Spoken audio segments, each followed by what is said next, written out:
Si je vous dis psychanalyse, l'image que vous voyez est probablement assez claire. Un divan installé dans le coin d'une pièce à la lumière feutrée et sur lequel le patient s'allonge. Derrière lui, un fauteuil en cuir où le thérapeute, assis, est muni de son carnet et de son stylo. Peut-être même qu'il y a une boîte de mouchoirs à portée de main. La séance peut commencer. Ces scènes de psychanalyse, on les retrouve presque trait pour trait à la télévision ou au cinéma. Là, vous vous dites, le mec va très très mal, c'est ça. Alors, il va très très mal, donc il vient ici et il s'avoue pas qu'il va très très mal, alors il fait le gars qui va très très bien. Enfin, il met en scène les défenses, comme vous dites, c'est ça, hein? Eh ben, c'est ce que vous vous dites, non? Non. Je vous écoute. Vous aurez certainement reconnu la voix de Fabrice Lucchini. Dans le film français Paris de Cédric Klapisch, il incarne Roland Verneuil, historien et professeur à la Sorbonne, qui vient consulter un psychanalyste pour la première fois. Plus récemment, les patients se sont succédés dans la série En thérapie d'Arte. Il y a beaucoup de gens qui viennent vous voir avec un vrai gros problème. Qu'est-ce que vous appelez un vrai gros problème? Je sais pas, genre... un viol, un deuil, un vrai truc, quoi. Ça arrive, oui. Et c'est justement cette représentation que les journalistes de l'Express ont décidé de décortiquer et qu'on explore toute la semaine à travers 4 épisodes. Car si la pratique est délaissée presque partout ailleurs, la France fait figure d'exception, en Europe notamment. Alors pourquoi la psychanalyse est-elle si influente dans notre pays ? La réponse dans le premier épisode de notre série, la psychanalyse sur le divan. On dit souvent qu'en venant voir un psy, le patient a déjà fait la moitié du chemin. Une métaphore n'a pas un sens littéral. Vous êtes victime d'une hallucination. C'est devenu une obsession. Parce que j'ai tout lu Freud. Et pour m'accompagner tout au long de ces 4 podcasts, j'ai fait appel aux journalistes du service Sciences et Santé de l'Express. Aujourd'hui, pour comprendre cette exception française, j'ai avec moi en studio Victor Garcia, qui a largement enquêté sur le sujet. Bonjour Victor. Bonjour. Victor, avant qu'on s'intéresse au cas particulier de la France, on a besoin de quelques bases. Déjà, comment on peut définir la psychanalyse ? Alors la psychanalyse, c'est une méthode d'investigation et de thérapie qui a été fondée et théorisée par Sigmund Freud au XIXe siècle. D'ailleurs, c'est lui qui a inventé le mot de psychanalyse, même si au tout début, il appelait ça la psychoanalyse. Donc la psychanalyse, c'est censé étudier différentes structures de la vie psychique que seraient l'inconscient, le conscient et le préconscient. Et donc Freud, il reposait sa méthode notamment sur l'analyse des rêves et des pulsions. Et son but, c'était de soigner diverses pathologies comme les phobies, l'hystérie ou les névroses. Les théories de Freud, on va y revenir dans un prochain épisode de cette série. Mais pour tout comprendre, quelles sont, Victor, les méthodes de la psychanalyse ? Alors aujourd'hui, il faut savoir qu'il y a au moins autant de psychanalystes que de psychanalystes. Donc c'est difficile de répondre à cette question précisément. Mais il y a quand même des outils communs.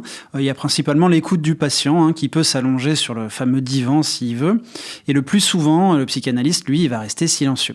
Le but, en fait, c'est que le patient, il libère sa parole et qu'il évoque toutes ses pensées sans gêne ou sans frein afin de parvenir justement à son inconscient. Quelle est la différence, Victor, entre les autres disciplines psy ? Je pense à la psychologie, la psychiatrie. Alors c'est une bonne question parce que c'est vrai qu'on confond souvent les trois parce qu'on appelle le psy des personnes qui sont en fait très différentes. Il y a d'abord le psychiatre. Alors lui, c'est un médecin, il a fait une dizaine d'années d'études, il est allé à la faculté de médecine, il a été interne, etc. Lui, c'est le seul psy en fait qui peut diagnostiquer une maladie. C'est le seul aussi qui a le droit de prescrire des médicaments. Et ces séances, elles sont d'ailleurs prises en charge par la sécurité sociale. Et quand on souffre en fait d'un trouble psychique, comme une dépression sévère, la bipolarité ou la schizophrénie, donc les patients, ils doivent être pris en charge par un psychiatre. Il y a aussi les psychologues. Alors eux, ils sont passés par la faculté de psychologie, ils détiennent un master universitaire, mais ce ne sont pas des médecins. Donc eux, ils n'ont pas le droit en fait de poser un diagnostic, ils n'ont pas le droit non plus de prescrire des médicaments. En revanche, ils sont formés quand même pour accompagner les troubles légers, comme les troubles de l'humeur, des dépressions légères ou passagères. Et si leurs patients, ils souffrent d'une maladie plus grave, là, ils sont censés les orienter vers des psychiatres.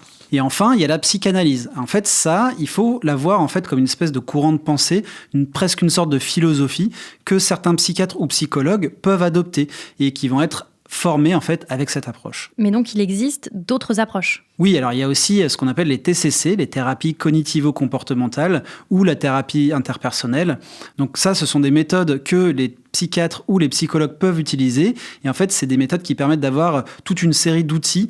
La grande différence, en fait, c'est que ces deux méthodes, elles ont été évaluées par la science et on a pu mesurer et valider leur efficacité, ce qui n'est pas le cas de la psychanalyse. Victor, comment toutes ces approches psy cohabitent en France ? Les plus puissantes associations de psychanalystes, qui comptent environ entre 200 et 800 membres, elles sont divisées en 3 grandes branches. La première, dite freudienne orthodoxe, elle est groupée autour de la Société psychanalytique de Paris, qui a été fondée en 1926.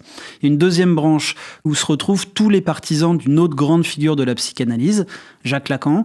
Puis il y a une troisième branche qui est plus éclectique, qui est née dans les années 90 et qui, elle, rassemble un petit peu toutes les tendances du freudisme. Donc on pourrait penser qu'il n'y a finalement pas tant de psychanalystes que ça en France. Mais leur nombre reste tout de même très important pour une thérapie dont on a démontré depuis longtemps que son intérêt thérapeutique est très limité. Maintenant qu'on est au clair sur ce qu'est la psychanalyse, il est temps de s'intéresser au cas particulier de la France. Victor, tu restes avec nous et tu vas nous aider à comprendre pourquoi notre pays est un terrain favorable à la doctrine de Freud. Charlotte, j'imagine que c'est pas la première fois que tu entends parler de Freud. Non, en effet, je me souviens très bien de l'avoir étudié pendant mes cours de philosophie au lycée. Et ça, c'est complètement normal, parce que presque tout le monde en France a déjà entendu parler de Freud parce qu'il est au programme du lycée justement, en philosophie. Et l'inconscient, il figure parmi les thèmes du programme pour le baccalauréat général.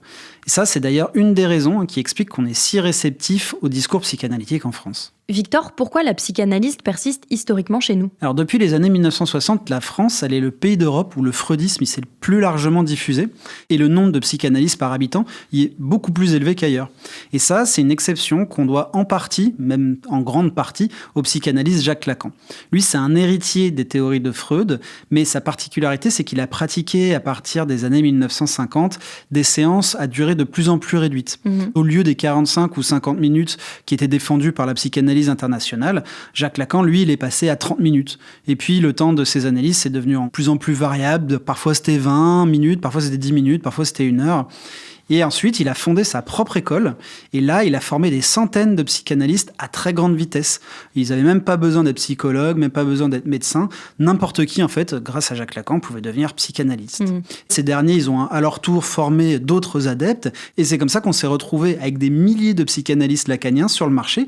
Et ça a grandement contribué à la diffusion de la psychanalyse en France. Ça, c'est pour la dimension historique, mais il y a aussi une dimension culturelle. Oui, alors dans les pays latins, comme la France, l'Italie ou l'Espagne, on sait que la parole est très importante culturellement. Et ça, on pourrait avancer qu'il serait plus logique en fait de croire au pouvoir d'une thérapie par la parole que serait la psychanalyse. Par contre, dans les pays anglo-saxons, la psychanalyse, elle s'est diffusée en pointillé, même s'il y a des associations de psychanalystes aux États-Unis, au Royaume-Uni, en Irlande. En fait, ça s'est implanté, mais très vite, elle s'est un petit peu mise en retrait par rapport aux méthodes qui étaient basées sur la science. Des raisons qui infusent encore beaucoup aujourd'hui. Merci Victor pour tes explications. Ne pars pas trop loin, je sais déjà qu'on fera de nouveau appel à toi pour cette série. À bientôt alors. Et pour comprendre comment cet héritage se traduit aujourd'hui, j'ai demandé à Étienne Girard, rédacteur en chef du service Société à l'Express, de me rejoindre. Entre Étienne, je t'en prie, installe-toi. Bonjour Charlotte. Alors Étienne, avant qu'on commence, je voudrais faire écouter à nos auditeurs un petit extrait. Quand j'étais plus jeune, je jouais au chat et à la souris avec les flics. Maintenant, je joue au chat et la souris avec les journalistes, les présentateurs télé. C'est moins dangereux, mais c'est aussi drôle. Sophie, je l'avais notamment hypnotisée devant Laurent et devant tous les copains qui étaient là ce jour-là. On s'imagine que dès qu'on vient à la télévision, il faut déconner. Moi, je suis pour déconner et en même temps pour profiter de temps en temps. Je trouve que c'est plutôt bien, quand on vient à la télé, de pouvoir utiliser ce moyen-là. Vous avez probablement reconnu cette voix, c'est celle de Gérard Miller, psychanalyste et star du PAF dans les années 90. Et si je vous parle de lui, ce n'est pas un hasard. D'après ton enquête, Étienne, les frères Miller ont joué un rôle décisif dans la montée de la psychanalyse en France. Oui, les frères Miller sont des piliers de la psychanalyse française telle qu'on la connaît aujourd'hui. Après sa rencontre avec Jacques Lacan en 1964, Jacques-Alain Miller va vite se rendre indispensable pour ce roi de la psychanalyse en France. Il épouse une de ses filles en 1966 et surtout, à sa mort, il devient son exécuteur testamentaire. Ensuite, en 1992, il va fonder l'Association mondiale de psychanalyse. Il permet de faire connaître Jacques Lacan hors de nos frontières et il va devenir un leader mondial de la psychanalyse. Jacques-Alain Miller, c'est un peu un chef de clan dans ce monde français assez fermé de la psychanalyse. Son frère, Gérard Miller, suit ses traces. Et ensemble, Jacques-Alain et Gérard forment un vrai duo. Oui, Gérard, c'est son lieutenant.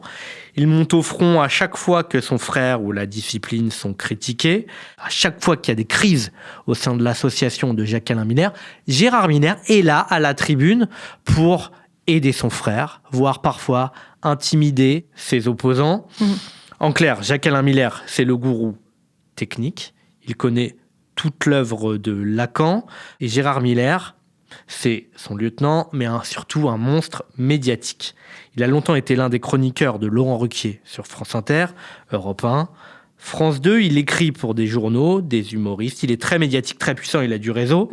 Tous les deux sont très puissants dans le milieu de la psychanalyse. Et pourtant, ces derniers temps, Gérard Miller a fait parler de lui pour d'autres raisons. Effectivement, Gérard Miller est accusé par plus d'une 60aine de femmes, soit d'agression sexuelle, de viol ou d'emprise, parfois sur des étudiantes. La plupart de ces agressions auraient même été commises alors qu'il pratiquait l'hypnose. Lui dément ces accusations, mais forcément, ça fait mauvais genre, d'autant plus que, pour 2 cas, les agressions se seraient déroulées dans l'enceinte même de l'école de la cause freudienne gérée par les frères Miller. L'école de la cause freudienne, j'imagine qu'elle a pour but de former de jeunes psychanalystes. Oui, c'est ça. Elle est créée en 1981, l'année du décès de Jacques Lacan. Il y a une forme de scission à l'intérieur du mouvement lacanien. Jacques-Alain Miller crée son mouvement à lui. Ça va tout de suite très bien marcher. Et l'idée d'avoir son école, c'est de pouvoir coopter, former ses propres psychanalystes. Il n'y a pas de diplôme de psychanalyse en France. On est psychanalyste parce qu'on a dit qu'on l'était, mais la légitimation est importante. Et c'est ça qu'apporte l'école de la cause freudienne à travers son annuaire. Elle dit: vous n'êtes pas simplement psychanalyste, vous êtes psychanalyste de l'école de la cause freudienne, donc de l'école légitime des lacaniens. Et Jacques-Alain Miller, à travers son rôle de chef de file, il va mener les analyses sur la plupart, en réalité, de ceux qui vont être les dirigeants de l'école de la cause freudienne, et donc il va contrôler qui peut ou non devenir psychanalyste de l'école de la cause freudienne. Pour donner une idée de l'importance de ce phénomène-là, plusieurs personnes qui ont été exclues de l'école de la cause freudienne m'ont dit: le jour où j'ai été exclu, j'ai perdu presque tous mes patients. Donc c'est une école à la fois un peu opaque, repliée sur elle-même, mais en même temps qui a une forte réputation. Et Étienne, est-ce que cette école, elle est contrôlée par un organe extérieur ? Non. C'est une association qui est reconnue comme étant d'utilité publique. Ça veut dire par exemple que tous les dons qui lui sont faits peuvent ensuite être défiscalisés. Son activité, elle n'est pas considérée comme médicale ou scientifique. C'est uniquement une activité intellectuelle. On peut préciser que les frères Miller sont tous deux d'anciens maoïstes. Ils sont parfois soupçonnés d'avoir appliqué un peu ces méthodes militantes autoritaires pour contrôler leur école, avec des phénomènes de chasse aux sorcières, d'exclusion arbitraire de leurs rivaux. Mais c'est tout de même une des premières, sinon la première association de psychanalyse en France, celle qui a la plus grande influence. Un système opaque, des accusations graves. J'imagine que ça a discrédité l'école et les frères Miller. Alors, Gérard Miller, lui, il a démissionné. Il se terre dans le silence. Il explique qu'il parlera qu'à la justice. En ce qui concerne Jacques-Alain Miller ou l'école, en réalité, l'école continue à fonctionner. C'est une école qui fonctionne avec un système de cooptation. Pour être une figure importante, on l'a dit, il faut être adoubé par Jacques-Alain Miller. Il a la main. Mais surtout, ça reste le seul à pouvoir publier les séminaires de Lacan. Ces cours où il formait ses nouveaux disciples. Or, Lacan n'avait pas publié ces séminaires de son vivant. Il transmettait ses idées à l'oral. La conséquence, c'est que Jacques-Alain Miller, étant le seul habilité à retranscrire les séminaires, eh bien, il peut mettre un peu de son interprétation à lui dans tout ce qui est publié. Total, tous les étudiants qui aujourd'hui étudient du Lacan lisent en vérité la version de Jacques-Alain Miller. Certains mécontents se sont manifestés pour dire que ces écrits ne correspondaient pas tout à fait à ce que eux avaient souvenir de ce que disait Lacan. Ils ont perdu en justice. Jacques-Alain Miller reste le seul à pouvoir publier l'œuvre de Lacan. Si on veut lire du Lacan, on achète du Miller. Il reste donc le gourou l'homme le plus important de la psychanalyse en France aujourd'hui. On a bien compris que les frères Miller étaient une illustration de cette persistance de la psychanalyse en France. Merci beaucoup Étienne d'être venu nous raconter ton enquête. Merci à toi Charlotte, toujours un plaisir. Sigmund Freud, Jacques Lacan, on a évoqué des grands noms de la psychanalyse dans cet épisode, mais sans aller dans les détails de leur théorie. Alors demain, dans la suite de cette série, on s'intéresse aux pères fondateurs de la discipline, mais aussi à leurs erreurs. Alors pour ne pas rater ces podcasts consacrés aux dérives de la psychanalyse, pensez à suivre La Loupe sur votre plateforme d'écoute préférée, par exemple Deezer, Spotify ou Apple Podcast. Toute l'actualité scientifique et l'expertise de nos journalistes sont à lire sur l'express.fr. La psychanalyse sur le divan est une série écrite et montée par Léa Bertrand et réalisée par Jules Cros.